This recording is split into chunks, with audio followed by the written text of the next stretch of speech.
I think he's still an asset. I think there's no doubt he's had a very bad time, but it's mid-term. The Tories have been in power for 12 years. Lembit's right, those local election results weren't as bad as they could have been. And in fact, when you go out of London, they were pretty bad for Labour, which only gained a few seats. I think he can turn it round. I think he's got a problem, though, he's got a difficult relationship with the truth, putting it mildly. And that is becoming an issue for voters, and people say openly he's a fibber, he's a liar, he's dissembling. And he's not out of the woods on Partygate, even though I thought Sue Gray's report didn't really land a blow on him. The interim report said what the report said last week, that there was a failure of the culture of leadership in Downing Street, which enabled all those parties.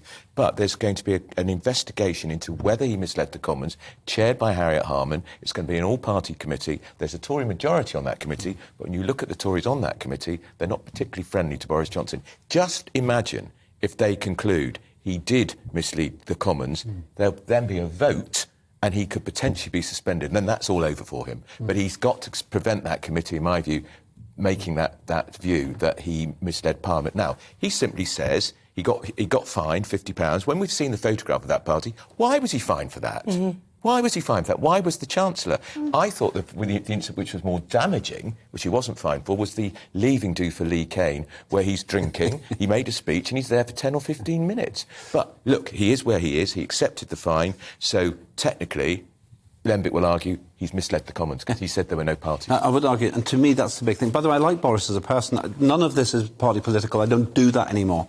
But from a professional point of view, there's a big issue here. Because it's really clear, if you mislead Parliament deliberately as a minister, you've got to go. But instead, he's trying to rewrite that code.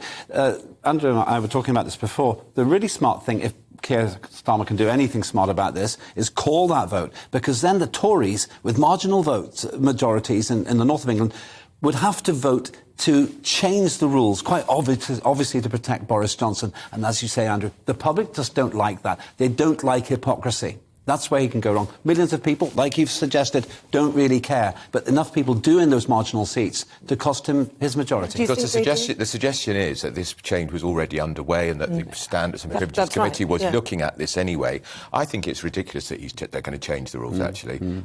And the thing is, Boris Johnson will not resign. He'll have to be dragged screaming and shouting out of Number 10 Downing Street, because that's the way it is with all leaders. And so there's no way he's going to resign. The normal rules of engagement don't apply to him. He's a big figure, a big hitter. I've seen him out on the road campaigning. People love Boris Johnson. They like to see him, they want to touch him, they want to have their kids photographed with him. Keir Starmer hasn't got a tenth of his charisma. And when he turns it on, it's amazing. And I still think when he gets through this, and if the cost of living package cuts through to voters and they believe in him, I think he'll be back on top of the polls.